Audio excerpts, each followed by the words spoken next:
We're going fishing today on the Larry Mueller Show. I'm Lee Rayburn in for Larry, and we have a panel of guests joining us. 3 weeks into angling season across Wisconsin, we want to find out how our lakes, streams, and fish are doing, along with your questions along the way. If you've got something to say about your favorite watering hole, questions about fish you are struggling to find, we'd like to have you join us at any time by calling 1-800-642-1234.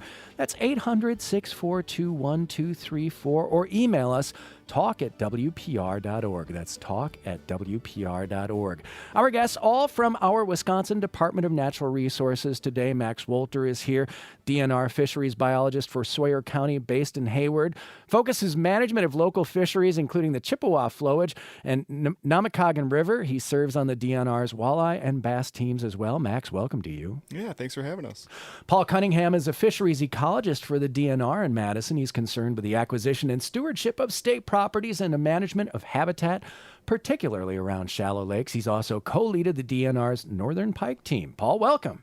Happy to be here, Lee. And Alex Latska is a Madison-based fisheries systems biologist with the Wisconsin DNR. He coordinates research and monitoring of muskie, walleye, trout, and panfish. Alex, welcome to you. Thank you. Excited to be here. Yeah, I'm going to start with you, Alex, because May 3rd was the start of our angling season. The inland fishery season opened across Wisconsin. Wondering what you've heard so far from anglers and their success out there. Yeah, sure. For me, fishing started off pretty good. Had a few good trout outings, but I'm not out on the landscape too much. I sit behind a desk in Madison most of the time, so I'll hand it to Max. Oh, sure. Yeah. Max, you've been out there. Yeah, I that's part of my job is to be out there to do fish surveys. So basically from the moment the ice goes off the lakes all the way through early summer, we're out there every day. Spring is an important time for Wisconsin fish. That's when most of the spawning is happening, which is, the special fish word for the birds and the bees. So they're out there. That's kind of their one big chance to get it done. So that's when we're doing a lot of our surveys. Northern pike spawn first, then walleye, then we start to get into some crappies and muskies. So where we're at right now, many of these species are done spawning, which means they're ready to eat. And we're ready to eat them if you're out there fishing. There are some species like panfish that are still kind of going through their spawning activities right now, and that can actually be a really good time to target them because everything's up shallow. So this time of year is really a fun time to be out fishing. It's the time to get out there and go fishing. What do you need to know before you go in terms of licensing and making sure that you're clear to fish? Yeah, great question. So you got to have a fishing license unless you're under 16. Kids under 16 fish for free.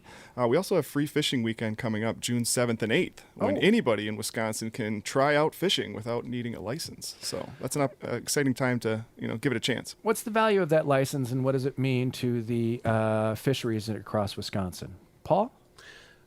Our fisheries program is mostly supported by our licensed dollars. So we don't receive a lot of general program revenue in the state fisheries program. So our revenue is sport fish restoration funds. So the taxes our users pay on tackle and boats and boat fuel.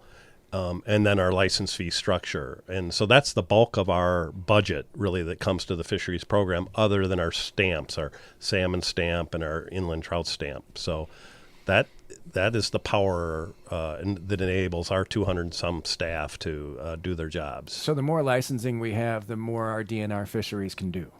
Yes. And so that just makes sense. And out of state, in state, those levels are a little different. I also saw if you're 98 or over, fishing is also unlicensed. Is that right? I think I saw if you're born you're after stumping us, Lee. I don't know. I didn't mean to do DNR trivia. It when sounds I was on like your website yesterday, it was like people born before 1928 can fish without a license, and I was like, well, yeah, I would imagine we'd grandfather them in. Yeah, it sounds reasonable.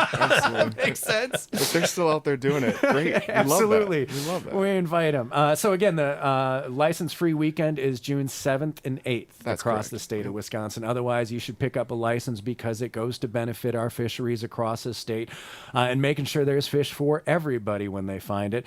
Getting your calls in at 1-800-642-1234, and let's start with some of your questions. We'll begin with Gary in Madison. Gary, good morning. Hi, how are you? Good, thank you. I had a question, and I don't know if you know the answer, but I'll ask anyways. I I was wanting to know what the recommendations are for consuming fish out of Lake Mendota and Monona and Waubesa on a regular basis. Because I've heard that there's quite a bit of mercury in the water, and is there some type of standardized, okay, this is safe? Gary, I appreciate the question. I see a lot of pan fishing happening on the shores of Lake Monona on my way to and from work, and I also see some signs there at the Monona Terrace that advise against eating some of those fish. Alex, what can you tell us about some of the heavy metals that are being found there and the safety of those fish? Yeah, thanks for the question, Gary. The two categories of contaminants we have in a lot of lake streams and across Wisconsin and in the Great Lakes are heavy metals, your mercury and PCBs, and then the newer forever chemicals, all the PFAS compounds. So we do have a small contaminants program where we collect fish tissue and monitor it for all of those contaminants, measure the concentrations, and then relate those to what's actually safe to eat depending on your age and sex. So I don't know the contaminant advisories for the Madison Lakes offhand. There are a few resources you can look to. A lot of those signs that Dane County and the city put out will specify what the recommendations are. The DNR publishes a booklet called Choose Wisely that documents all of these contaminant safe eating recommendations basically across the state. And then later we'll talk about a tool that we put out online called the Wisconsin Fishing Finder, which is a map basically where you can filter, add all sorts of data, and view a bunch of different things for any given lake. And that includes a layer for contaminant advisories and what's safe to eat. You mentioned PFAS, and those appear to be in just about everything right now, these forever chemicals. How is the DNR looking at these forever chemicals and what they are doing to our ecosystems and fish? Yeah, so our role in fisheries is mostly looking at the fish tissue content, how much PFAS is making it into fish tissues, and we're looking all across the state. A whole bunch of different water bodies will collect tissues and send them into the state lab to measure the concentrations. So we're looking in areas where it's already been found in surface water or other potential endpoints. And then where we find it at concentrations that are concerning, we'll issue a safe consumption advisory. And what those consumption advisories look like for folks that aren't familiar is, you go to the booklet and it'll show the water bodies where there may be elevated levels of something, and it'll say, it is safe to eat this amount of fish this often, right? So it's not saying, you can't eat any fish. It's just saying don't eat more than this or more often than this. Yeah, and to Gary's specific question on the hair chain of lakes, as I recall from our conversations with our fish toxicologist, it's the effluent from Truax Field, etc. Lake Mendota sits in the head of the watershed, and it's fairly clear of PFAS concentrations. Okay. But downstream on Monona, Waubesa, Kegonsa, those have advisories for PFAS. And I think, Alex, it's a meal a month for bluegills and perch. Okay. It's a new advisory, so don't quote me. Check the Choose Wisely pamphlet, and we keep that up to date and current because in general we want people to eat fish, right? Paul, but we also want them to eat safely. Is that on the DNR website? Yeah, Choose Wisely, Wisely? is, yes. We'll get a link. And it's all in our fishing finder that Alex will talk about. Oh, yeah, too. we're going to get to that as well. But Gary, appreciate the call. We'll go to Ellen in La Crosse next. Ellen, good morning. Hi, good morning. I have a cabin on a small lake in central Wisconsin. And about 2 weeks ago when we were there, we found at least 6 or 8 largemouth bass dead on the shoreline. Talked to other neighbors. I think one other neighbor had found one. They were only largemouth bass, and they were really big, like maybe 12 to 16 inches long. I've never even caught a bass that big on that lake. But they were big fish, not all of them that big, but they were big fish and dead. And just wondering, and I haven't seen any since. We were there this past weekend, nothing. Okay. Does that amount to a fish kill, or is that just something that happened random, or what could that be? Ellen, I appreciate the question. Max Walter, you want to handle this? Yeah, I'll start with this. So, I mentioned earlier spawning is Yeah. happening this time of year. It's also a time of year when fish are under a lot of stress. And so we do see fish dying from a variety of different diseases, parasites, things like that this time of year. The other thing that happened in the state over the last couple of weeks is a huge swing in temperatures, right? We were very hot. Yeah. Then the temperature crashed. The water Yeah. temperature dropped about 20 degrees in my part of the state, and now it's coming back up. That's pretty hard on fish, too. They're a cold-blooded animal. So, imagine how you feel when you have that fever and your body temperature changes just a couple degrees. Yeah. Now, imagine a fish, their body temperature's changing about 20 degrees. So when you have that on top of some of these other bacterial infections and things that can happen this time of year, we do see some fish kills. We're seeing some in my part of the state. Typically, it only accounts for a pretty small percentage of the population. Most of the fish are going to get through that event. The caller, Ellen, interesting to hear that it's largemouth bass. I might throw it to Paul in a second. We're seeing a lot of panfish that'll have those kind of minor fish kills in the north. So the largemouth bass thing may be something a little bit different. So Not just largemouth bass, but the biggest that Ellen's seen, or bigger than anything she's ever caught.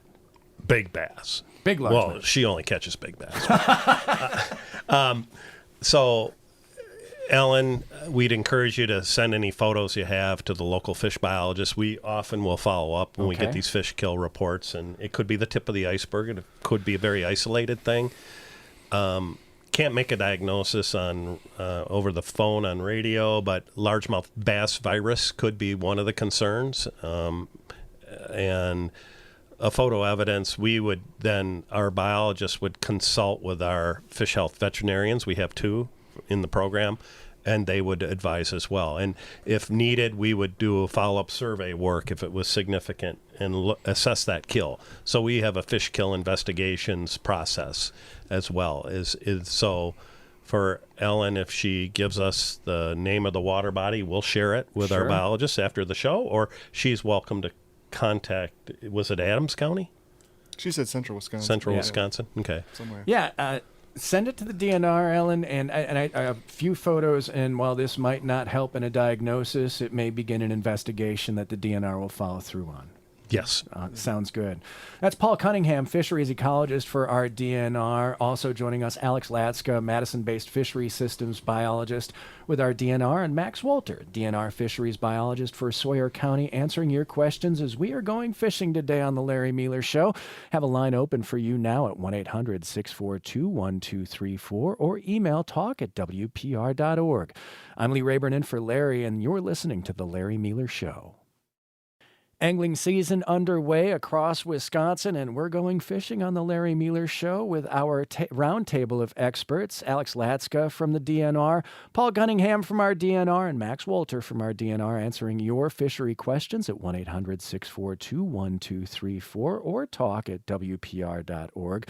I'm curious, Alex, how much of a pastime is fishing in Wisconsin? I've seen some numbers that it's as many as 1/3 of Wisconsinites are fishers. Yeah, it's a big deal. I'm not sure on the 1/3. I'd say that sounds about right, but Yeah. we sell about 1 million licenses a year for mostly in-state residents. Most of our licenses are sold to our in-state residents. It's part of the culture, right? It's the tradition. So Yeah, a lot of My story about fishing is that I've never caught anything, but it's always been me and my dad out on a boat, and the only catching we do is catching up, and it's the best. It's the best. Like I really appreciate that time. I value it. I remember in Montello one time we took my dad's brother's boat out. The motor gave out. We ended up stuck on the wrong side of the lake, and it was one of the best days fishing I've ever had, and didn't catch a thing. That to me is like what it means to go fishing. That's right. And I wouldn't say that is an uncommon perspective. Yeah. The most common angler, the most common thing that they're looking for when they're go fishing is family time, the experience, the scenery, the aesthetics, all these things that go along with fishing. And A lot of people like to catch fish, but a lot of people are just happy to be out fishing. Author and Wisconsin legend Jerry Apps was with Larry Mealer a couple weeks ago, and he was talking about the same thing, that fishing is something passed down in tradition, and having to see his children and his children's children all with a line in the water, hanging out and slowing life down a little bit means a whole lot. But I'm going to go back to you on this, Alex. What does this mean for the pressure it puts on our state fisheries? Yeah. Fisheries management, if you go through school, you get a fisheries management degree, you think, oh, I'm going to spend my career working on fish. Yep. I can understand everything about fish biology and spend my time in the water. And then you get to do the job. And there's some of that, but most of fisheries management is people management. Some of the biggest drivers of fish populations are how the people are interacting with them. How much fishing are they doing? How much harvest is occurring? And then how should we respond as managers? How do we kind of control, how do we regulate this system to produce outcomes that are ultimately desirable? How do people find the fishing that they want when there are these pressures? So it's all a balance. It's trying to make sure that people can harvest fish in a sustainable way. People can catch desirable size fish, trophy fish in some spots, or have these days where you want to take the kids out and just hammer bluegill or something. So try to have a mix of all these different experiences, try to balance all those different objectives. Fish biology, it's not easy to understand, but it's understandable. Human behavior, well, that's another question entirely. Yeah. Yeah, and I'll build on what Alex just said. You can't have good fishing unless you have good fish habitat. Nice. And in fisheries, we may not always directly manage the habitat. It's not within all of our authority, but it's an important element that the department does in terms of regulating water law policy and what folks can do in the waters of the state, whether it's CAFOs, combined animal feeding operations, to land use, to riparian residential ownership along a lake shore or stream. Those things all matter, and cumulatively they can make for great fisheries or they can make for poor fisheries as well. Well, you can apply that to humans, right? The habitat Right. habitat around us, it can in many ways dictate our quality of life. Right, and that holds for fish too. And we enjoy the benefits of many of our Wisconsin residents are great stewards, and they understand this. So working with our publics is often a pleasurable task. Let's go back to your questions now for our panel of experts on fishing across Wisconsin, all from the DNR. Mike and Madison, will turn to you next. Good morning. Hi. I've been perch fishing the Madison Lakes for close to 50 years. And a buddy of mine and I have noticed the last couple of years that it's just about non-existent. We've been concentrating on Mendota simply because of the FAFSAs.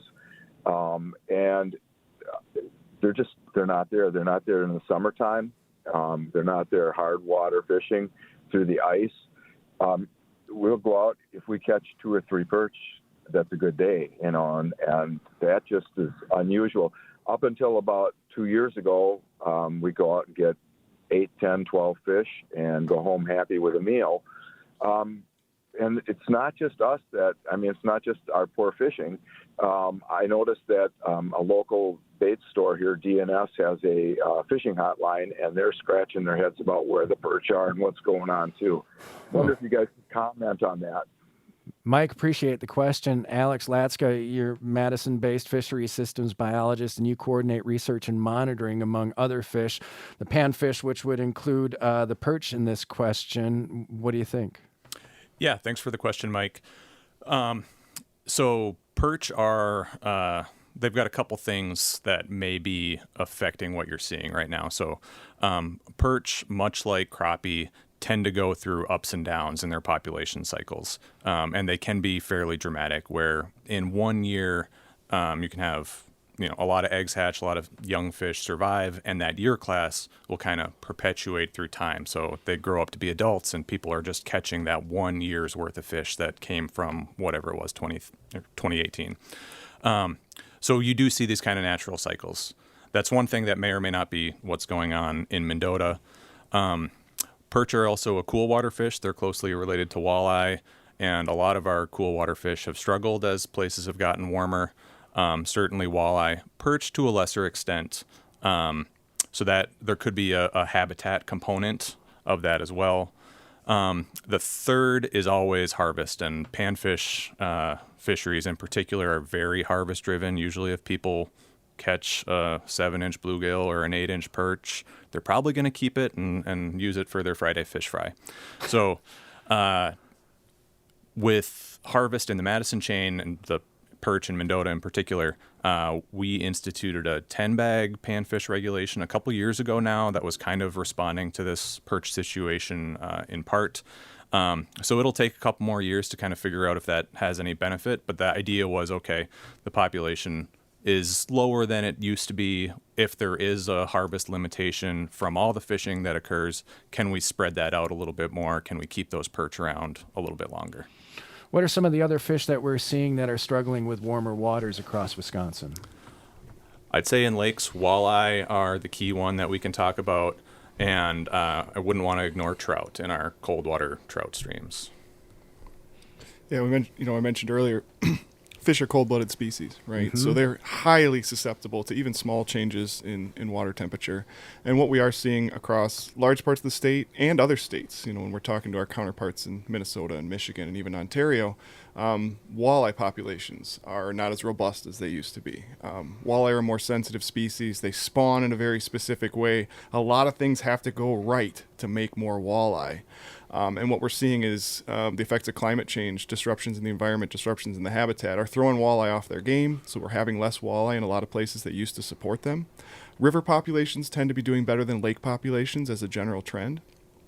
But that's certainly something that we're really focused on because walleye are a prestige species, right? Everybody wants them. Everybody wants to have a chance to catch a walleye in Wisconsin.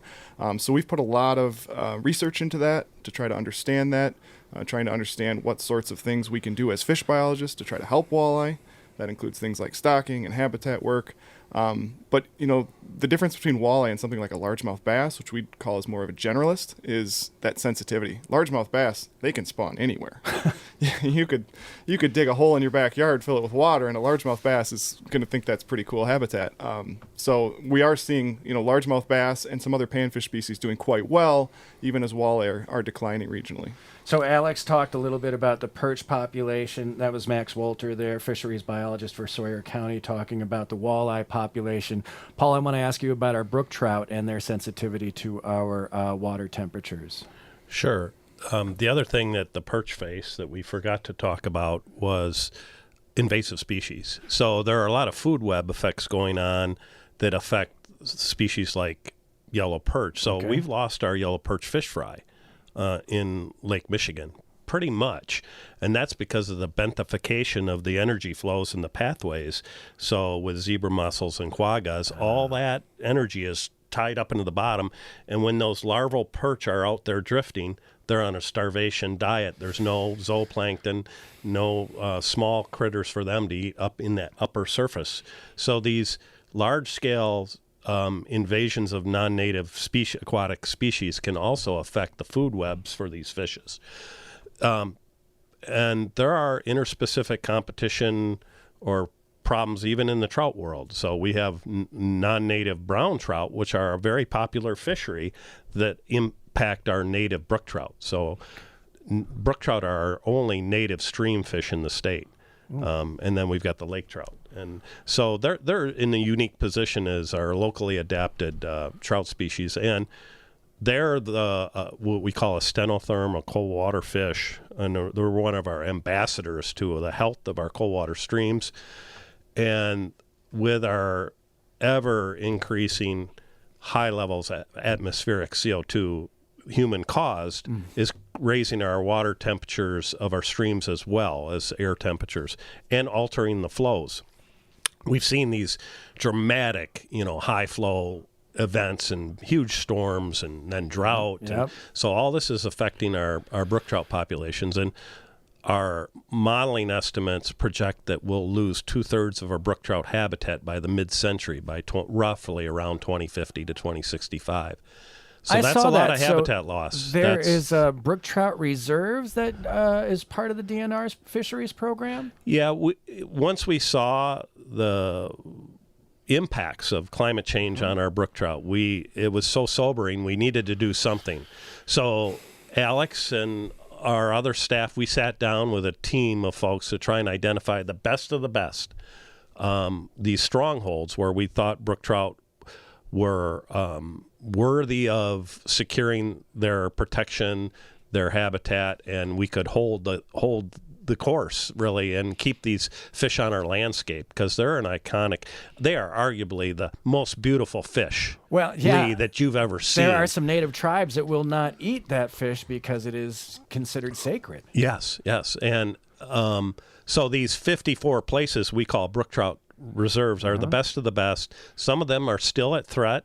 It's not like they aren't in need of management. Some of them need some rehabilitation work, some just protection and vigilance from already good land use practices. So we're working on these 54 places to try with our partners. There's a lot of folks that are interested in cold water conservation, and we're trying to partner up with them, U.S. Forest Service, Fish and Wildlife Service, and others. And, of course, I can't go without mentioning Trout Unlimited, an important conservation partner for us and the land trusts to protect these places. So that's Paul Cunningham, fisheries ecologist with our DNR, along with Alex Latska and Max Wolter, who are our guests for our fishing roundtable today, along with your input along the way at 800-642-1234 or talk at WPR.org. We'll go to Jonah in Greenville next. Jonah, good morning. Hi, thanks for having me on. I was wondering what we can do as Wisconsinites, like just on a state level, if federal protections go away for our endangered or threatened fish. Thank you, Jonah. I keep going back to our fish licenses and how that goes towards investing in our fisheries across Wisconsin. Max Wolter, you want to talk about what we can do to protect our fish at a state level? Sure, yeah. And I guess I'll kind of talk generally about protecting all our fish, right? Yeah. I love the rare and the special stuff.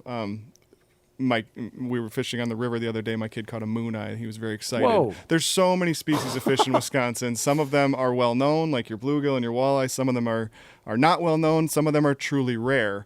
But all of those fish require habitat and protections for those habitats. And the more rare the species is, often it means they have very specific habitat requirements. And if those habitats are lost, if they're degraded, it's those rare and threatened species that are going to be the first ones to go. As far as, federal versus state protections, all that stuff, it's difficult for me to speculate, what may or may not happen with those types of policies. But certainly Wisconsinites have a role to advocate for those types of things. Yeah. Throughout northern Wisconsin, private individuals have a huge role to play because most of the lakeshore is owned by private folks, right? So it's not federal land, it's not state land, it's somebody's cabin, and they're making the choices about what fish habitat's going to look like in front of their cabin or the stream running through their property. So individual landowners have a huge role to play, and then just everyday citizens advocating and saying, hey, just because our legislators never heard of a shovel-nosed sturgeon, it doesn't mean they're not important.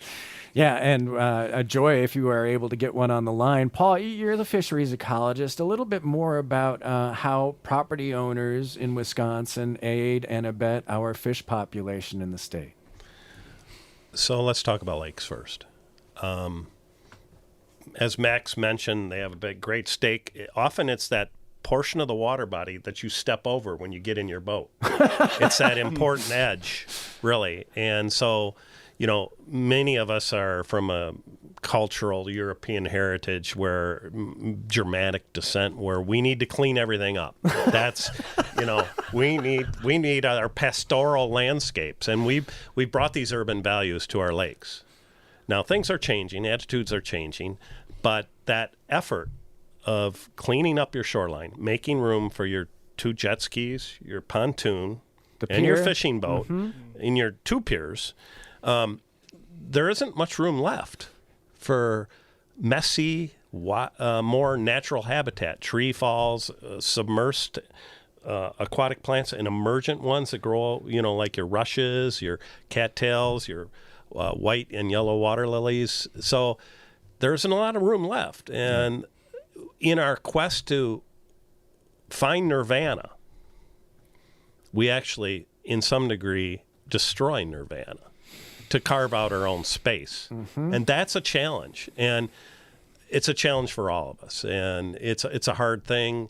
We like that habitat. Some of our waterfront property owners are doing very progressive things to restore that habitat too. So I don't want to sound like a naysayer.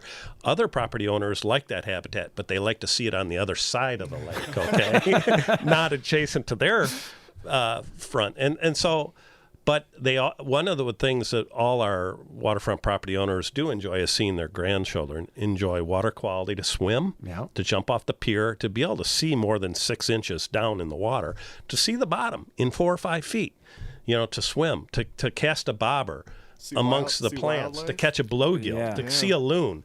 Those are things, the common ground among all of us. And so protecting those things are about how we as human behavior, what we choose to do and don't do on our waterfront properties. So the interesting thing on rivers and streams, that's not as big of a deal because the unique nature of rivers and streams, they tend to flood. They push us back. You can't clean them up. It's harder. Or if you do, it'll just come back harder, again. So lakes is the residential riparian development's a bigger issue on lakes. And we have a lot of resources for folks that want to protect and restore nearshore habitat. And we have grant programs, the Healthy Lakes program, that provides funds for everyone to restore these sites. So, oh, wow. Yeah, I mean, they're simple practices. They're not complicated. The grant application process is simple. We have folks that lead projects like putting tree falls back in lakes, restoring bulrush beds, installing rain gardens, etc. So there's a lot of positive movement on this front too, and we hope to build that momentum. It's you hear the stories about fish kills or low fish populations, and you sort of and the climate changes and invasive species and extreme weathers.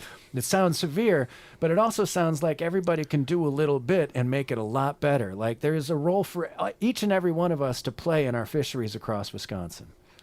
Yeah, and I would add, it's not just the nearshore property owners, the riparian property owners. Even if you live up higher in the watershed, in a forest, if you're a farmer, if you're a forester, lakes, streams, they collect everything that falls on the land and filters through the land. They're these downstream receptacles of everything that's happening. So all the things that we do as conservationists, whether it's best management practices on our agricultural fields or reforesting areas, good land use practices tend to give us better water quality downstream, whether that's in a stream, 100 yards away or a lake 20 miles, 30, 50, 100 miles. So all those things that we're doing on the landscape can help our fish out further down. That's Alex Latska, fishery systems biologist based in Madison, who also keeps an eye on our muskie, walleye, trout, and panfish, taking your questions for our panel of experts from the Wisconsin Department of Natural Resources at 1-800-642-1234, where we go to Christy next in Chippewa County. Christy, good morning. Hi, good morning. This is a fascinating topic. Thank you so much. And Max, I loved you mentioning the moon-eye fish because as a birder, I was curious if there's a amazing species that you love to see. I'm watching for a prothonotary this year. 2 questions. So up here on Wissota, Chippewa County, occasionally this time of year we'll see the DNR boat with the long arms, and I think I've seen them at night with bright lights, whatever. How are they doing the fish? Are they looking for certain species? Are the fish tagged? And then secondly, can someone just low-tech go out with like a bobber, and how do you know where to go and when to go? Just a general how to get into fishing question. Thanks. Thank you, Christy. Max Walter, go ahead. Ooh, those are great questions, Christy. Yeah. I love hearing somebody from Chippewa County. That's where I'm from. Spent a lot of time fishing on Lake Wissota, so that question really hits right where I want it to be. We use a couple different methods to survey fish, and I'll just stick with lakes for now. Rivers can get a little more complicated. We'll use what's called a fyke net, which is basically a super oversized minnow trap, and that's very effective for catching certain species like walleye, muskie, crappie. But the thing that seems to capture everybody's imagination is the electrofishing, which is what it sounds like you saw out on Lake Wissota. That's the bright lights. It kind of looks like a UFO moving slowly around out on the lake. And what we're doing there is we have special boats that have a generator on board that's generating anywhere from 200 to 500 volts of electricity, putting that into the water through these droppers. And what that does is it temporarily immobilizes the fish so that the folks up on the boat can look into the water with those bright lights illuminating everything, and they can scoop those fish up. Okay, so we can go along the shoreline. Wow. We can catch the fish that are there, even if they're not hungry. That's the big difference between electrofishing and angling, is we can go and we can get them under most circumstances. And then, we're going to be looking at how many fish are we getting per mile of shoreline to give us a relative abundance. We may be tagging some of those fish, which she mentioned. We use tags that are the same as what you'd call the chip in your pets, right? Oh. If your dog has the chip. Yeah. We put the chip in muskies and sturgeon, and then that gives that fish an identifying number for the rest of its life, so we can track where it goes and how fast it grows and things like that.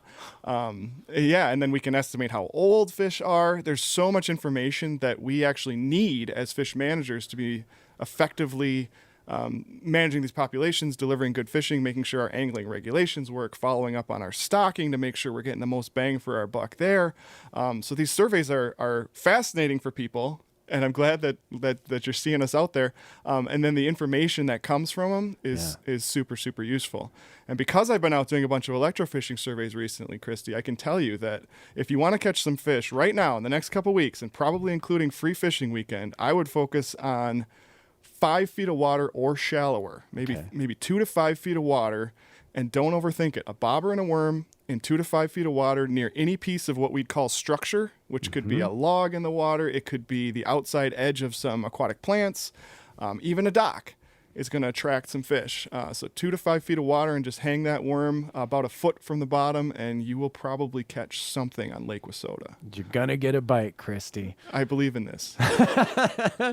That's Max Walter, fisheries biologist for Sawyer County, along with our other roundtable guests, experts, Alex Latska, fisheries systems biologist based in Madison, and Paul Cunningham, fisheries ecologist, all from our Wisconsin Department of Natural Resources. And there is also the Wisconsin Fishing Finder, which the DNR launched just last month. When we continue, we'll find out how we can all use this new tool.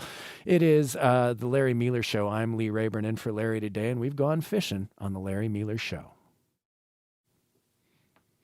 It's the Larry Mealer Show. I'm Lee Rayburn in for Larry today, and we've gone fishing with our panel of experts from the Wisconsin Department of Natural Resources.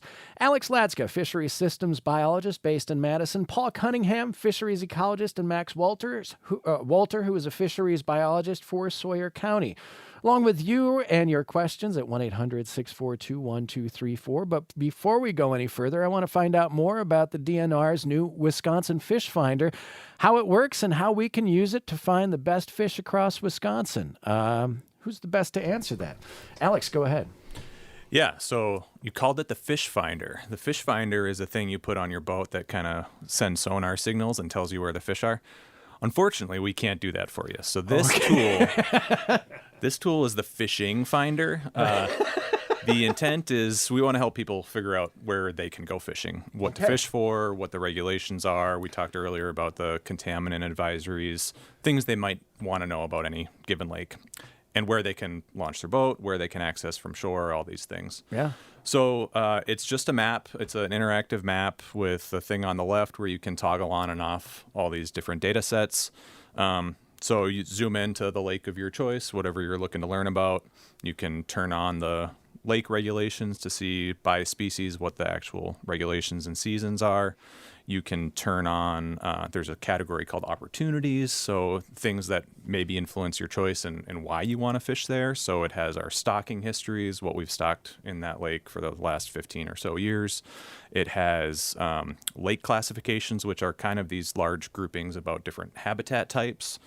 Those we kind of categorize into what you might expect. Is it a trophy muskie potential water, or is it an action bluegill water? So there's all sorts of groupings like that. So it's a fishing finder. It's not going to find you the fish. That's It'll right. just find a place for you to and figure out where you'd like to drop your line. That makes a lot of sense. Let's go to Tom in the Rice Lake area for a question for you. Tom, good morning. Good morning. My question is more of an opinion on sturgeon fishing. in Sawyer County, in Rusk County, and over on the Flambeau River. Now, we've had a 60-inch limit for quite a few years. And what my opinion is, there's plenty of sturgeon, but not every sturgeon is going to get 60 inches. What I'd like to see is a slot size, say 42 to 48 inches. How does that go over? Max, I will ask you how those limits are figured out and what that means for the population and whether or not we can do something about the sturgeon. Sure. Yeah, and it's going to come back to two of our themes for this hour here, which is surveys and habitat, right? What information do we have on those populations? And then what does the habitat look like supporting them? We have some really healthy sturgeon populations in northwest Wisconsin. They're in rivers and connected lakes. We're talking probably specifically about the Chippewa and the Flambeau there with Tom. With a lot of species, we are managing a little bit more on the conservative side, right? We don't want to risk overharvest on populations, and so that's often how we wind up with the regulations we have. And then we'll continue to do surveys, continue to evaluate, look at how the regulations are working. Are they delivering what we want or not? And then sometimes we are able to, loosen some things up, offer some more opportunities in certain circumstances. But, that all flows from the surveys and what the fish are telling us. Yeah, and so just to reiterate, why are you being overly cautious sometimes when it comes to these limits and sizes? Sure, yeah. Well, it's sturgeon in particular. Such a fascinating species. They live for a very long time. It takes them a very long time to get to even the age where they're going to spawn. And they also have really specific habitat requirements.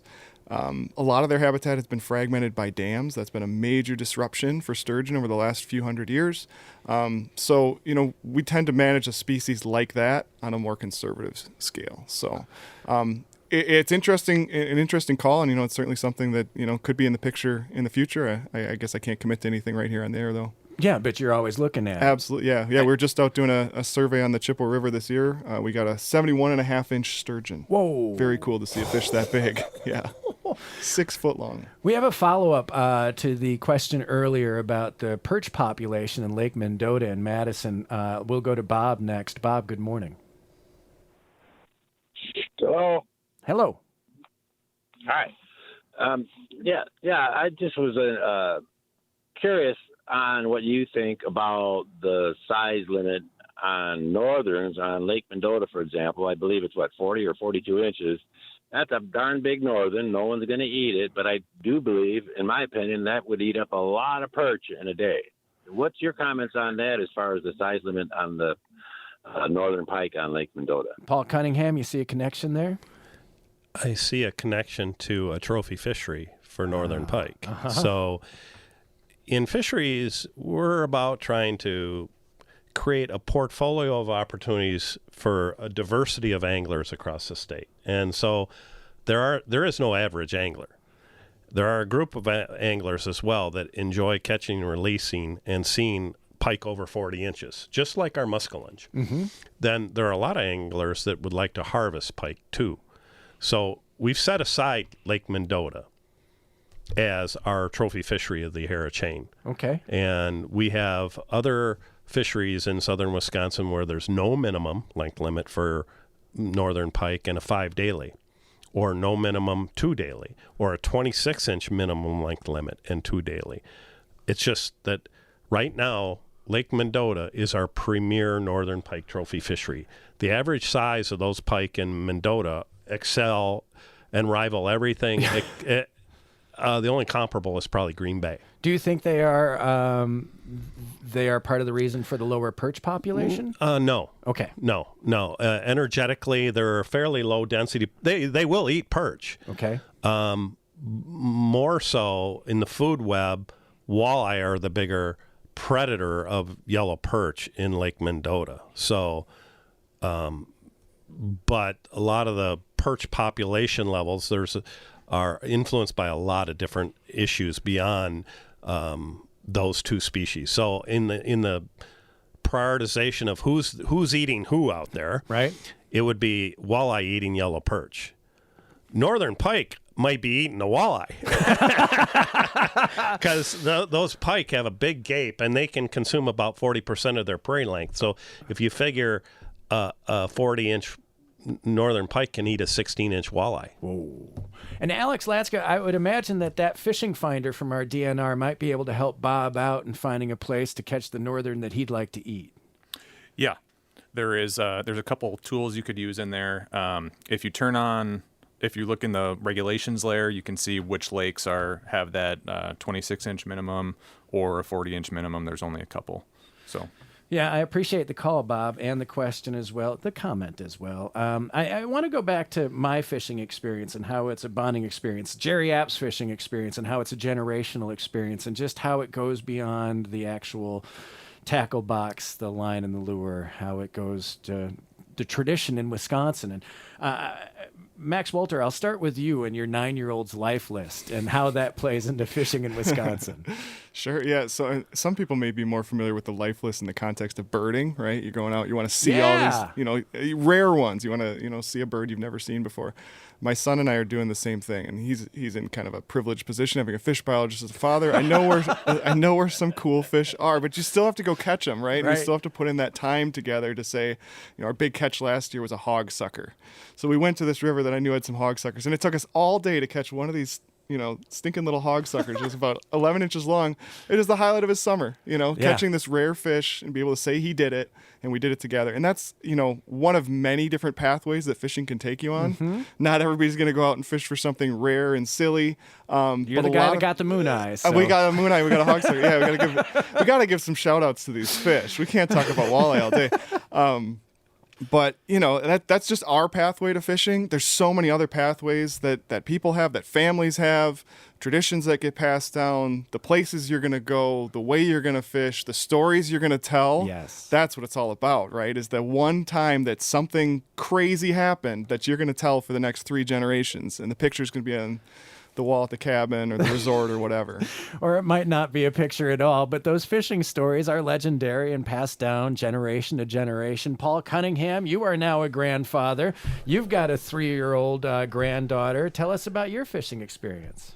Yeah, well, I think in fisheries we are about creating the opportunities that make memories. The experience. Yes, and we can manage the fish as best we can, but really the aspect of, now that I'm a grandpa, taking my 3-year-old Winry out in Eau Claire, mm-hmm. Going shopping for first fishing tackle to Farm and Fleet Farm in Eau Claire, shopping for all her gear, buying night crawlers. The idea of putting a night crawler in a hook and exposing her to the outdoors. And our goal was, it was her 3rd birthday, was 3 bluegills on her 3rd birthday. So to the caller on Lake Wissota, the goal was for Winry to be able to cast near the aquatic plants, not necessarily in the dense bed, but on the edge, cast out there, and 3 bluegills was it. It was, for a 3-year-old, yep. That was enough. And it was a memorable, when she sees me, she thinks about fishing. Yeah. It's a memory for her. And for you too, obviously, Paul. Yeah, I know. And I'm talking about it now on the Larry Mueller Show. So Not there just you talking go. about it, That's you're how beaming. important these fishing experiences are to our public. We're just a cross-section of anglers in the state, and we're no different. I love those stories, and I thank you so much for your perspective and your work on behalf of the experiences that we all get out on Wisconsin's lakes and waterways. It's been a pleasurable hour, and I thank you all for joining me today. I also want to apologize to everybody who didn't get their questions in, but we'll just have to have our guest back. That was Paul Cunningham, you heard last, fisheries ecologist for the DNR in Madison, focused on the acquisition and stewardship of state properties, the management of habitat. Also heard from Max Walter, DNR fisheries biologist for Sawyer County, based in Hayward. His focus is management of local fisheries, including the Chippewa flowage and Namakagon River. And Alex Latska, Madison-based fisheries systems biologist with the Wisconsin DNR, all with our Wisconsin Department of Natural Resources, and I thank them for their knowledge, wisdom, and experiences out in Wisconsin's waterways. Safe fishing, everybody. I'm Lee Rayburn, in for Larry Mueller today. When we continue, we'll take a look at a new technology that's being used by our native tribes to find fresh fish on our Great Lakes. That's after the news here on The Larry Mueller Show.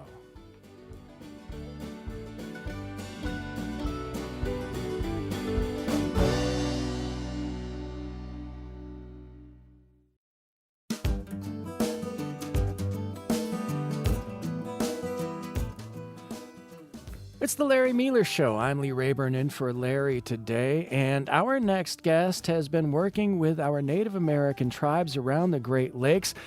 You know, it's as though our native tribes have always been fishing on our Great Lakes. It is part of the tradition, their tradition, and it is something that has sustained their communities. But more recently than not, those fresh fish have been found to contain contaminants like heavy metals, PCBs, and PFAS. So how can native tribes around the Great Lakes find food that is safe and keep their traditions alive? That is why we speak to our next guest, Matt Dillinger, Associate Professor of Epidemiology at the Medical College of Wisconsin and co-investigator at the Great Lakes Native American Research Center for Health. He's telling us about an app that determines whether the fish that are caught in the Great Lakes are safe to eat. And you can join our conversation at any time by calling 1-800-642-1234. That's 800-642-1234. Or email us, talk@wpr.org. Hey, Matt, welcome to the Larry Mealer Show. Hi, thanks for having me. Tell us a little bit about your work with our Native American tribes around the Great Lakes, how long it's gone back, and what your work is focused on. Well, my background is in human health risk assessment and ecological risk assessment. And as a graduate student, going back over a decade now, I started working with the tribes on some fish consumption advice projects. And I got involved in some federally funded programs as a graduate student to help them. And I was at the time learning how to do basic human health risk assessment. And as a graduate student, I got a lot of experience doing that. And that's how I got introduced to them. And the reason they're interested in the fish consumption issue is, as you mentioned, it's a very important, culturally important food for them. And it's also commercially important. So in your work, where did this start? What did you first find when it came to the fish that our native tribes were catching around the Great Lakes? Yep. So the concern was that using human health risk assessment techniques, the EPA and some other government agencies had identified a potential excessive risk from chemical contaminants like mercury and polychlorinated biphenyls, particularly in the Great Lakes area. And that risk could be elevated for tribes who eat fish more frequently, potentially, than the general population. And so they started, many of the tribes in the region have their own fisheries assessment programs. And the one I was partnering with is out of Sault Ste. Marie, Michigan, in the UP. And they started monitoring the fish species that they eat the most. And so in the case of the Sault Ste. Marie tribe and the tribes in the UP of Michigan, they eat a lot of whitefish and lake trout. And so we have 30 years of data on these chemical contaminants in whitefish and lake trout. But with all that data, you need to figure out what to do with it and how to get that information to the public, be they tribal or anyone, to help build some advice for them. And so we were building brochures and simple infographics trying to explain the complexities of the risks and benefits of eating fish, because fish are generally a beneficial, nutritious food to eat. And we were trying to condense a lot of data and science that goes behind the calculations into some simplified messaging. That's how it started. It started as kind of pamphlets. So it started as pamphlets, but it has now evolved into technology, and there is an app that now incorporates this data, as I understand it, Matt. And tell us a little bit about this app and how it works, and whether, and you've studied this now. You wrote a 2023 paper about contaminant concentrations in Great Lakes fish. How is this app responding to it? So about 10 years ago, I wrote a grant to the National Institute of Environmental Health Sciences to take the fish consumption advice that we were working on and build it into an app, a mobile app. And really the idea there was to take all those calculations and those algorithms that estimate the extent to which someone might be approaching or exceeding a government recommended level of intake for mercury PCBs, I was able to automate that into mobile software, which is also on the web, and bring a more nuanced set of advice for multiple species for people. And we wanted to see how they would react to that. So that was the original study, and that was rolled into 2 different studies over the past 8 years or so. And we did use the data that you're referring to in the 2023 publication. We used about 30 years of data to make sure that we were on track with what the overall trends and contaminants were, because those can change over time. So after we pilot tested the app using some basic data, we then updated it using more comprehensive data from our tribal partners who are sampling the fish that their tribal fishermen have brought in from the lakes themselves. And we also supplemented that with state of Michigan data, and we created a more comprehensive app. And that allows people to interact with it, put their weight in, select meal sizes, and then it gives them a long list of potential fish that they might eat, and it tells them how many they can eat per week or per month or something like that based on their weight and their personal risk profile. And so we found that was very well received, and we've been testing it, like I said, over the past decade to see how people respond to it as we update it. And so far, it's been a hit. Yeah, and so when you analyze the results of this app that incorporates the research and data of contaminants from these fish, what do you see as the outcome and result? And would this be an opportunity for us to employ this app as well? Yeah, I think that I mentioned pamphlets and infographics at the top because before it was common to use software like this. That's what we had to work with to try to simplify the messaging. But because we can instantly do these calculations in the back end of your phone or a web browser, we can give a little bit more nuanced advice, more tailored advice, and it's more powerful and more useful and overcomes some of the limitations of the amount of assumptions you might make for just giving some rule of thumb recommendations on eating how much walleye a pregnant woman could eat, for example. The app eliminates some of those assumptions. And of course, now that we're in 2025, pretty much everyone has a phone in their pocket. Right. And I think there's a potential for everyone to be engaging with environmental data this way. What we found was that for the most part, we ran a clinical trial, a randomized controlled trial on a few hundred Anishinaabe Native American participants, adults. And we asked them for a month pre and a month post using the software, how much fish they ate.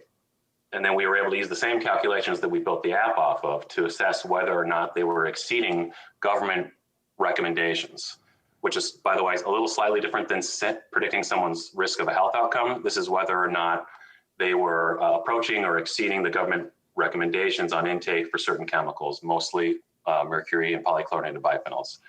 And what we found was that really only the maximum intake scenarios across the board where people were eating the most fish that they reported to us were exceeding the levels.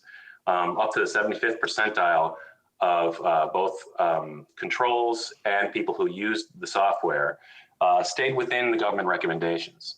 And we did find that people who had the app used it, liked it, and reported that they would consume more fish and select healthier fish as a response of having it. And they did all of this while eating a relatively elevated amount of fish and for the most part, staying within the government guidelines. So as I mentioned earlier, EPA and others were worried these tribes might be exceeding the government guidelines, maybe elevating their risk from certain contaminants. And while it's a legitimate concern, what we're finding with our data is that for the most part, people were eating a fair amount of fish, maybe not as much as they would like to, but they're staying within those recommendations. So that should alleviate some of the fears, particularly when they're using our software.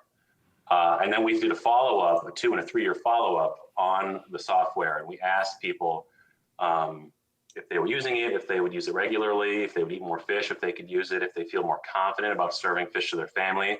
And our numbers went from, during the trial, from things like 50 to 69%, all the way up to 95, 97%. So significantly improved responses to the software when we gave them, as we were updating the software and as we had a campaign promoting it over the past few years. So all very positive results demonstrating the potential of using this technology. It is having a beneficial impact. Matt Dellinger, our guest, Associate Professor of Epidemiology in the Institute for Health and Humanity at the Medical College of Wisconsin, co-investigator at the Great Lakes Native American Research Center for Health, coordinating biomedical research initiatives in the Bemidji, Minnesota area, taking a look at how our Native American traditions are being helped and the safety of our Native communities are being supported by new technology, specifically this app, which is combining 30 plus years of data now about contaminants in Great Lakes fish and how that can be employed to minimize health risks. So, Matt, could anybody use this app? And if so, where do they find it? It is on the Google Play Store and the Apple Store, and it's also on a website that anyone could get access to. And I'd be happy to provide that link to your producers. Yep. Anyone can use it, but you should be aware that the data that we are using, even the data that we requested from the state, is limited to the 1836 treaty areas. So 1836 treaty areas, it's a specific boundary in northern Michigan that covers a certain amount of tribes that have, in 1836, they signed a series of treaties with the federal government dictating that they could, if they went by ceding their territory and going to the reservations to join the reservation system, one of the conditions was that they could continue to hunt, fish, and gather within that broader area. So that's, that covers Huron, Superior, and Lake Michigan areas. And so that's a specific geographic region. It's a fairly large one, but it tends to be less, the fish in those areas tend to be a little less contaminated than the ones in, for example, southern Lake Michigan, which is something that we mentioned in our 2023 publication. So those caveats are important. And this is what the app is built around. And one of the motivations for doing that was to make sure that we were giving them the data that was most relevant to them and not unduly frightening people with data that could be not as relevant. So for anyone who's living outside of that northern Michigan area, the software is still helpful to give you a sense of which fish are going to be relatively less contaminated than others, because that tends to hold up across species. So if you were to go in and download it and enter your data, enter your body weight, your intended meal size, and whether or not you're a woman who's going to get pregnant, because the most sensitive human to these contaminants is the developing fetus, you'll get a good sense of how many meals per week or month you might eat for certain fish. And in general, you'll find things like walleye are a little higher in mercury. Lake trout can be a little higher in PCBs, although that's decreasing per our 2023 publication. And it'll give you a general idea of where those contaminants fall out. And that would hold true outside the territory, but you really need to be aware that we've built this on data that is on relatively less contaminated fish than you might find in our more southern areas of the Great Lakes. Does mercury and PCBs, as you mentioned, and other contaminants accumulate in some fish more than others? Are there types of fish where you see more of these things?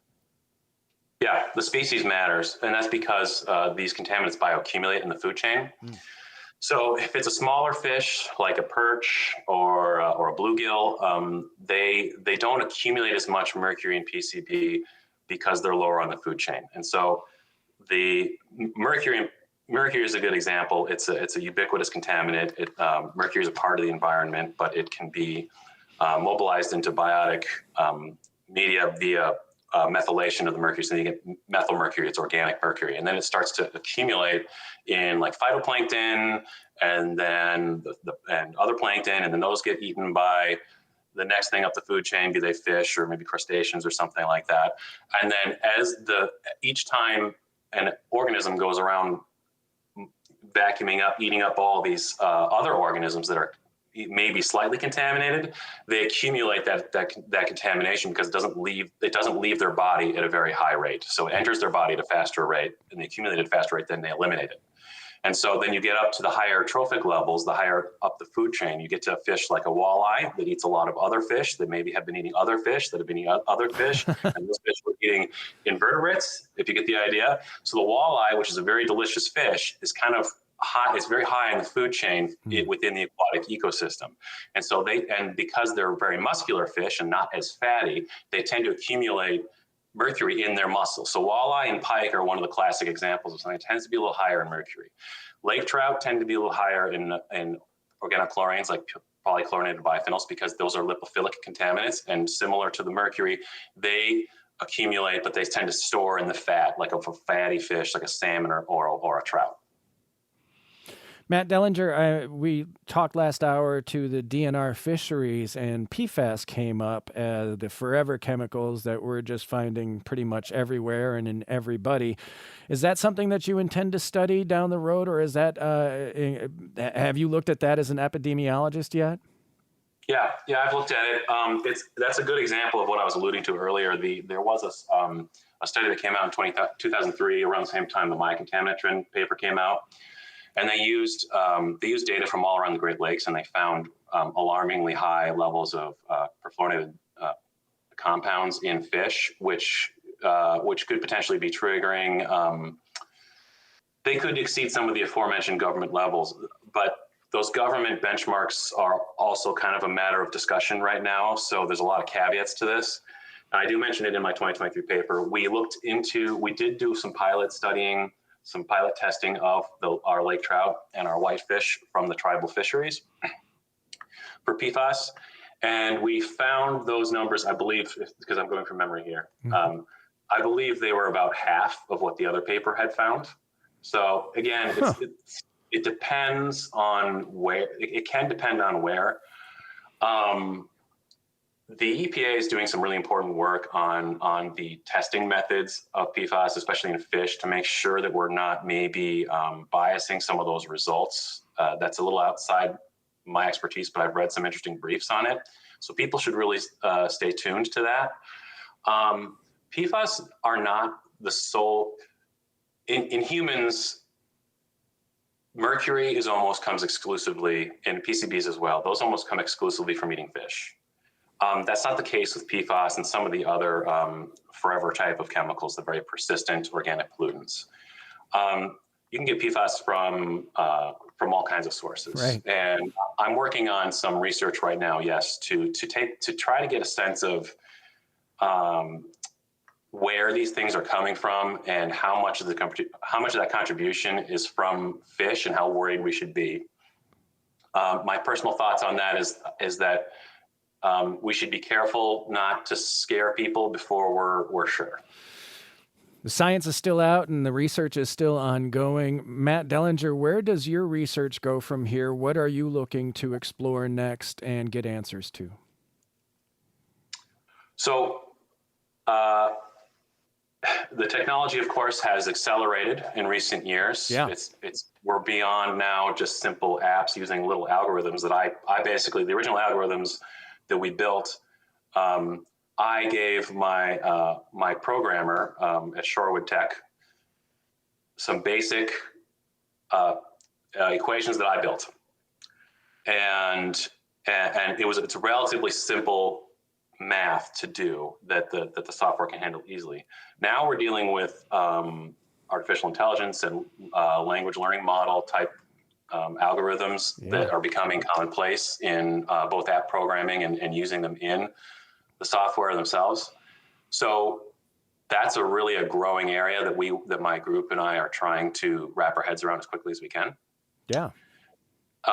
We want to expand the use of mobile and other technology in not just the tribes, other rural groups, everybody in the Great Lakes region, everybody in the world, perhaps.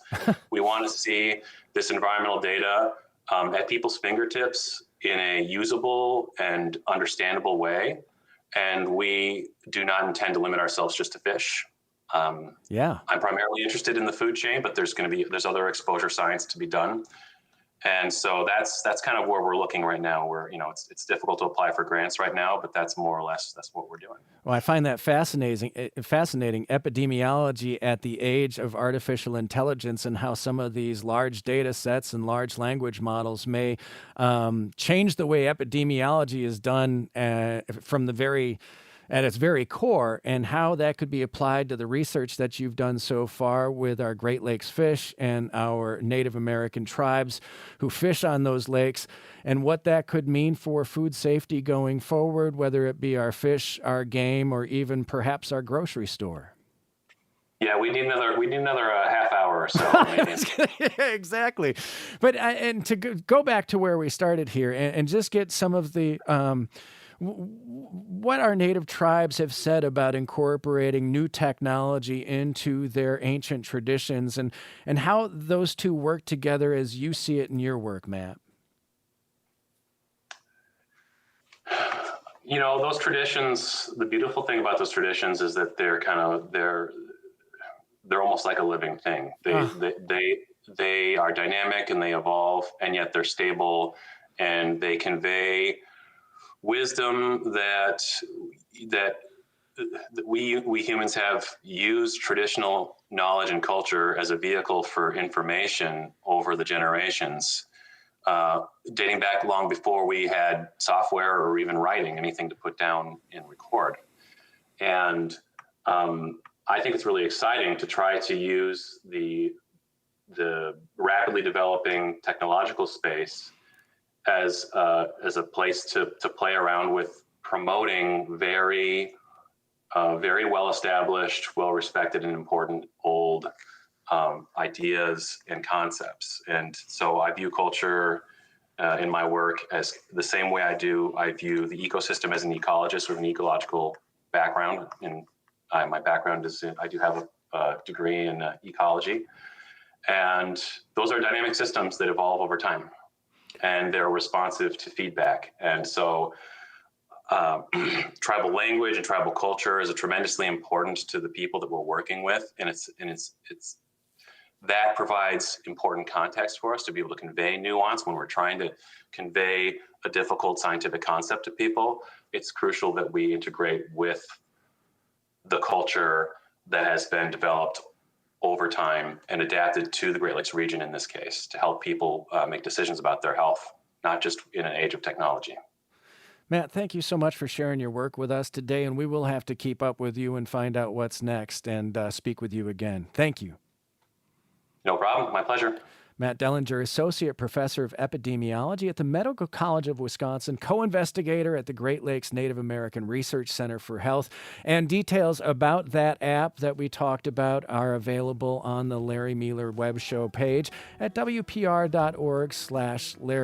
Don't forget that Larry is live from Bayfield and Bloom on Friday. You can listen from 11 to 1. And last checked, if you are in Bayfield, there are still some tickets left. You can find those online at wpr.org/Larry. Oh, and if not there, be sure to listen in to Garden Talk live from Bayfield and Bloom with Larry Mealer on Friday from 11 to 1 right here on WPR News.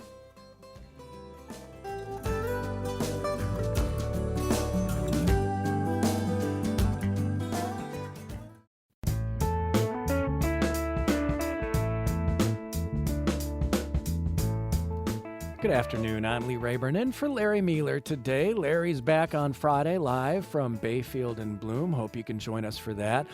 But here's the news. The Wisconsin Knows Nelson Stewardship Fund is up for debate right now in Wisconsin's budget deliberations. The federal volunteer conservation program known as AmeriCorps is also being questioned as to whether or not it will continue. And that has raised other questions about how local organizations are responding and how conservation efforts will look in the future. So for our show today, we have joining us the Executive Director of the Mississippi Valley Conservancy, Carol Abrahamson, and the Driftless in the Driftless area, they work as a land trust in the Driftless area, also executive director of Gathering Waters, which is an alliance of more than 40 land trusts in Wisconsin. Mike Carlson. Carol and Mike, welcome to you both. And Carol, I'm going to start with you today and get right into it with the work that the Mississippi Valley Conservancy does in the Driftless area and your focus in that region. Well, thank you, first of all, for having us on. Mississippi Valley Conservancy covers 9 counties along the Mississippi River in the Driftless area, and primarily we work to, and those landowners continue to own the land. They can sell it, pass it down to family members, do all the things that they currently do on it. The conservation easement is just restricting future development rights on that land. And then the other thing that we do is we occasionally acquire property, and that property is then open to the public for things like hunting and fishing, bird watching, just enjoying time in nature. And of course, it is habitat protection as well. Thank you. And Mike Carlson, the Gathering Waters, tell us a little bit about this group. Sure. It's great to be with you, Lee. Thanks so much for having us on. Gathering Waters, we're Wisconsin's Alliance for Land Trust. So we work statewide. We were actually just over the last year celebrating our 30th anniversary. So we were founded in the mid 1990s, and the Wisconsin Land Trust community has grown quite a bit over that time. So when we were founded, there were about a dozen land trust organizations working here in the state, and that number has grown to just over 40 today. So it's really been a remarkable growth. It's really in every corner of the state. We have land trusts or land conservancies working with local communities, with private landowners to help protect really special places across Wisconsin. So what does a land trust mean exactly, Mike? Yeah, so when we use that term land trust or land conservancy, we often use those interchangeably. What we're really referring to is a nonprofit organization that has a primary mission of protecting land. And we like to say that in Wisconsin, each of our 41 land trusts is pretty much as unique as the landscapes within which they work. So some focus on conserving high quality prairies or forests or wetlands, while others may be protecting things like family farms, or in some cases even supporting the development of urban parks and trails. So it really depends what communities those land trusts are working in. But when we use that term land trust or land conservancy, we're really talking about those nonprofit organizations around the state. And Carol, you mentioned, protecting our natural habitats against the encroachment of development. And why is this important to these 41 land trusts that have now extended across the state of Wisconsin as you see it? Well, it's really important to the folks of Wisconsin. We know that people in Wisconsin love to fish and they love to hunt. They just love to be outdoors. Bird watching is a big pastime of people in Wisconsin, and they want to have land that is available for them, for their families, and for future generations. So that's why the work that land trusts do to protect this land from development is so important. Private landowners, they want to be reassured that when they sell their land, it's going to remain as it is. Oftentimes they've spent a lifetime working on prairies and forests and even farmland, and they want to make sure that it will remain that way. So this is a way that they can be assured by working with the land trust in Wisconsin to protect their land from this future development. And Mike Carlson, why the growth of these land trust conservancies since Gathering Waters began 30 years ago now? What is it about these land trusts and conservancies that have spoken to the people of Wisconsin and seen so much investment? Sure, yeah, that's a great question. I think it's important to maybe mention up front that land trusts are just sort of one piece of the puzzle when we think about land conservation here in the state. Obviously, there's really important public agencies like the Wisconsin Department of Natural Resources that protects things like state parks, state wildlife areas, state forests. There's, county governments that have county park systems and municipal governments as well. So I think over that past 30 years, though, I think there was a recognition that the government agencies couldn't do it all, and that there was really a need to have these community-based nonprofit organizations that could be just responsive to what local community members thought were priorities, thought were important to protect. So I think that's really a large reason why we've seen that growth is just there's been so much interest among members of the public in supporting these local community organizations. I think I'll also sort of tie in here a topic that you mentioned at the top of the segment, which is that there's no question that the growth of the land trust community is also relates to the history of a state program called the Knowles Nelson Stewardship Program that provides public state funding to land trusts and other partners to assist them in protecting land and providing that for public outdoor recreation. The Knowles Nelson Stewardship Program was founded in 1989 in a very bipartisan effort at the time with, Governor Tommy Thompson was in office, and he worked in a very bipartisan manner with the legislature to create the Knowles Nelson Stewardship Program.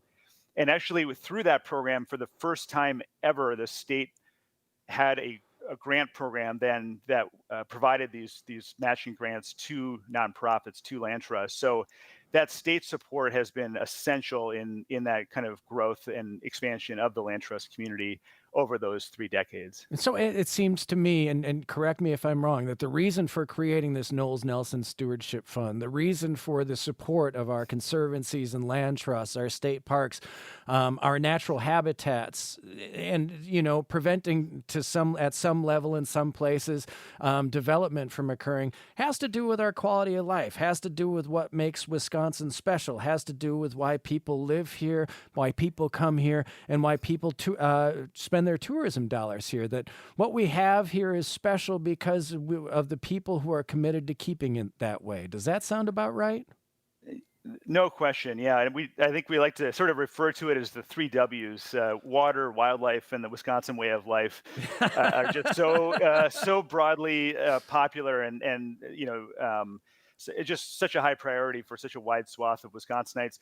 We actually recently we partnered with one of our land trust members, the Nature Conservancy in Wisconsin, and commissioned a public opinion poll. This is something that we typically work with the Nature Conservancy to do every couple of years. And again, this most recent round of polling showed that more than 90% of Wisconsin voters support continued public funding for land, water, and wildlife conservation. And that cuts across party lines, that cuts across geographies. It's just one of those issues that really, I think, where there's just a lot of common ground among members of the public. Yeah, because we recognize the value of what it means to live in Wisconsin. Carol, can you talk a little bit about what the Knowles Nelson Stewardship Funds means for the Mississippi Valley Conservancy? Yes, absolutely. What it means is opportunity. Over the years, and Mississippi Valley Conservancy was founded in 1997, so we'll be coming up on 30 years pretty soon. But over the years, the Knowles Nelson Stewardship Fund has provided over $6.5 million just to Mississippi Valley Conservancy, and it has helped to protect more than 5,400 acres right here in the Driftless area. We could not possibly have done all of that work without the help of the Knowles Nelson Stewardship Fund. It provides 50% of the funds that are needed for an acquisition. So we still have to go and raise matching funds, reach out to our communities and our supporters and our partners to fill in that gap. But it sure does kickstart every project that we undertake. Those projects are preserving habitat, water quality, the scenic views that we have here along the Great River Road. Yeah. And then they're also providing the public access for hunting, fishing, birding, hiking, all of the things that the people of Wisconsin really love and value. So this investment from the state, it doesn't happen without other buy-in investment from the community through the Mississippi Valley Conservancy. Absolutely. Yeah. Yes. As I said, it only provides 50%. And I don't say only lightly. That's huge. Yes. But it really then inspires our supporters and our partners to step up and help us finish the projects. To me, there's just nothing else like the driftless in the entire Midwest, Carol. And you know, you mentioned it a little bit, but tell me a little bit more about what makes the driftless so unique. Well, it is a really special area, and I'm super proud to live and work in the driftless area. It is an area that when the last glacier came through, it just missed this area. It went around this area. So we have very unique um, valleys and bluffs and rock formations. Of course, the Mississippi River, a lot of beautiful streams, class 1 trout streams that are in the driftless area, wonderful cold spring-fed streams that are great for fishing. So it's very unique. If people haven't been to the driftless area, I highly encourage that you put that on your bucket list. Come and visit us. And then while you're here, stop and hike at one of the properties that Mississippi Valley Conservancy has protected for you. Mike, I want to talk a little bit more about what the Knowles Nelson Stewardship Fund would mean, the loss of the Knowles Nelson Stewardship Fund would mean for the 40 plus organizations that are now part of Gathering Waters. What would it look like without it? Sure. Yeah, it's a pretty stark to imagine. To imagine Wisconsin not having a state program to support land conservation. I actually, Lee, just briefly want to maybe take a quick step back and just a little bit of history. I think the name of the Knowles Nelson Stewardship Program is pretty meaningful, and I think really speaks to the broad support that it has among the public today. It's actually named after two former governors, Governor Warren Knowles, who was a Republican, and Governor Gaylord Nelson, who was a Democrat. And actually going all the way back to the early 1960s, when Governor Gaylord Nelson was governor in 1961, he helped to spearhead the creation of the first ever state program for land conservation. It was called the Outdoor Recreation Act program, ORAP. Funded back then with a penny a pack cigarette tax, if you can imagine that, generating enough revenue. So Governor Nelson helped to spearhead the creation of that program. But then it was up for reauthorization in 1967, and Governor Knowles really picked up the mantle. Governor Knowles was a big angler and a big outdoors person, and really picked up the mantle and helped to expand the program. So the history of land conservation and outdoor recreation in Wisconsin goes back truly for decades and generations. Again, at a certain point in the late 90s, it was decided that there needed to be a sort of a refresh, a new program created. And that's when, the governor at the time, Governor Thompson, and the legislature decided to really honor, I think, that bipartisan history by naming this new program, the Knowles Nelson Stewardship Program. Again, so since the stewardship program was founded, there's been just tremendous impact.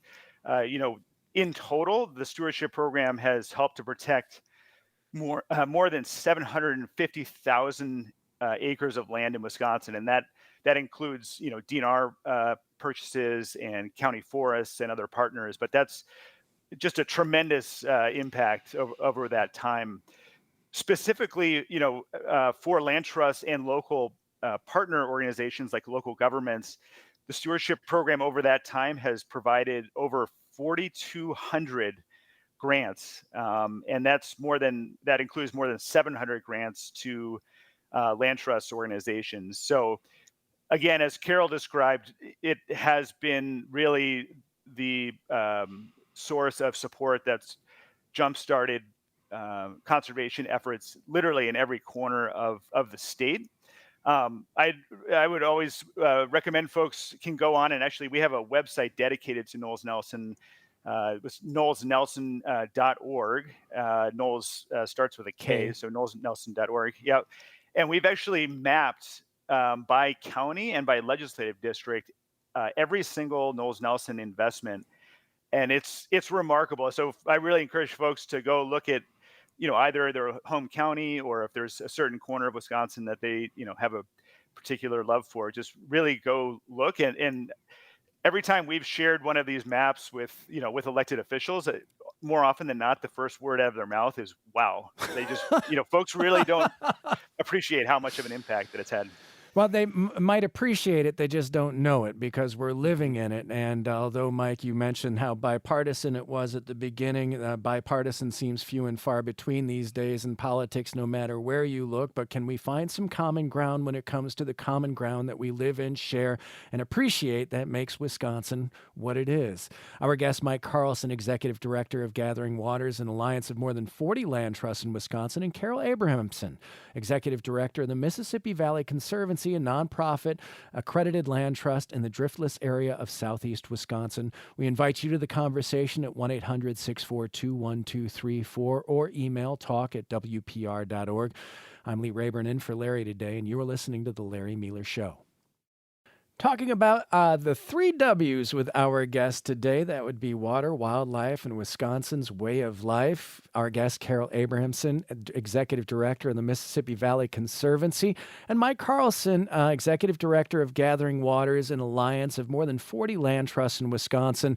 And Carol, are there others? We talked about the Knowles Nelson Stewardship Fund, which is up for debate, and whether or not that funding will continue and how much it is done to keep Wisconsin what it is today.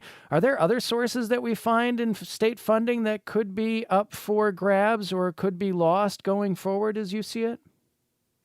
Well, I'd like to talk about some federal funding that we lost recently. Okay. So we had hired an AmeriCorps position for the summer, which we've done for the last handful of years. It's a really great way to bring a young person into the conservation community, help them to get some experience, to build their skills, and see if conservation is really what they want to do for a career. So we had made an offer to Emily. She had accepted it. She was coming all the way from Vermont. And 2 days later, as you probably already know, the AmeriCorps program was defunded by the federal government. So that left us in a bit of a predicament. We needed Emily's help for the summer, and she needed a job that she had planned on for the summer. We felt terrible. Yeah. And we decided to just go ahead and ask our supporters if they could help us out. So we were able to surpass our fundraising goal with all of the caring people here in the communities of the Driftless area pitching in to support Emily's position here with us this summer. AmeriCorps is really vital to not just conservation and environmental groups, but communities across the nation. It's an extremely important program. So we're really quite excited that we were able to basically restore the funding with our supporters here, but it's not a great situation, and one that I hope will be restored again. Carol, so that I have to admit, in the flurry of all the news of what's happening in Washington, D.C., I did not realize that AmeriCorps had been defunded. I knew there was talk of elimination, but it's hard sometimes to figure out where it is in this process. But we're seeing real results of what's happening on the budgeting on Capitol Hill right now, not in the White House right now, right here in the Driftless region. Yes, we are. And there are other organizations in the community that depend on AmeriCorps employees. So it isn't just us, but we're thankful that we're able to bring Emily. She'll be starting with us next week. Well, geez, Mike, let me ask you, have you seen any direct results of the loss of AmeriCorps funding at the federal level with the alliance of land trusts that make up Gathering Waters? Yeah, for sure. I was actually just out in Washington, D.C. A few weeks ago, meeting with Wisconsin congressional offices, trying to kind of sharing some stories from back here in Wisconsin. And I was joined by the executive director of a land trust in the Milwaukee area called Restoring Lands. Their executive director's name is Tom Stolp. And Tom had a very similar story to Carol's in terms of that loss of AmeriCorps funding and sort of how that threatens, their program there locally in Southeast Wisconsin. I would say at a sort of higher level, though, I think the three main areas that we're seeing kind of challenges at the federal level, really, I think there's just, and you described this, Lee, I think there's just so much uncertainty right now Yes. that really is creating challenges for local partners. And kind of three main areas I think that folks are paying attention to. One is, funding for actual like federal funding for projects, which, federal funding often is used as a match for the state Knowles-Nelson stewardship program. So the uncertainty of the federal funding is a big concern. There's also a concern about the capacity of federal partners, and oftentimes federal agency staff will provide not only financial assistance but provide technical assistance to conservation projects, whether that's wetland restoration or forest management, prairie restoration. So that the sort of federal partner capacity is a big concern, and then access to data too is another issue. I think land trusts have become far more sophisticated in how we use data to really inform conservation that's happening on the ground, and there's obviously lots of federal data that is, again, I think there's a lot of uncertainty about the future of the access to that. So federal funding for projects, capacity of federal partners, and access to data are kind of three main buckets I think that we're hearing concerns about. Just short on time, but Carol, I'd like you to see if you can answer this as quickly as possible, because I got an email from Mel that said some people think too much money is spent or that the tax base is lost when land is set aside and protected from development. Is tax base really lost through this process? And do you know how much money land protection can save in future costs, Carol? Of course, there is some tax base loss, but really, when you think about the future, protecting this land, you are also protecting from things like floods, which the storms that we have lately, the last few years, and I'm sure we will continue to have, they're devastating. So when you look at water protection alone and how flooding can be devastating when we have heavy rains, but then also just protecting our drinking water, there's a lot of cost to that as well.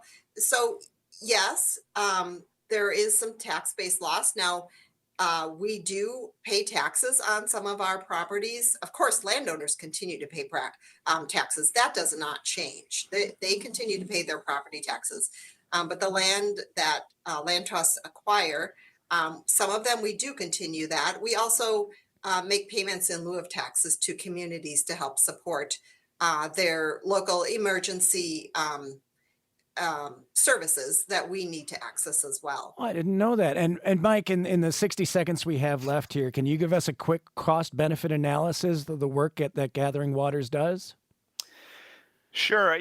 We've tried to do some research on kind of the benefits of public lands and land protection. And one number that we came up with was that the state has invested around $1.5 billion in the Knowles-Nelson Stewardship Program in the past 3 decades. And we've determined that roughly translates to actually $2.5 billion in value that comes back to the state every single year. And that's things like Carol mentioned in terms of flood management, but it's also the impact on the outdoor recreation economy and quality of life. So there is, I think, a pretty tremendous return on investment. And we've got actually more information about that on that knowlesnelson.org website. knowlesnelson.org. Mike and Carol, thank you so much for joining us today. Thank you for having us. Thanks so much. Yeah, Carol Abrahamson is the executive director of the Mississippi Valley Conservancy, a nonprofit accredited land trust in the driftless area of southeast Wisconsin. Mike Carlson, executive director of Gathering Waters, an alliance of more than 40 land trusts across our state. Thanks for being a part of the Larry Mealer Show today, and thanks to our team, Clara Neipert, Joel Patinaud, Jeff Robbins, and our executive producer, Jill Nadeau. A reminder, Larry Mealer is live from Bayfield and Bloom on Friday. Friday, he brings you garden talk from the northern parts of Wisconsin. Hope you can join us. If you can be there, wpr.org/events. Otherwise, listen online at wpr.org or on the radio. I'm Lee Rayburn in for Larry today, and you're listening to The Larry Mealer Show.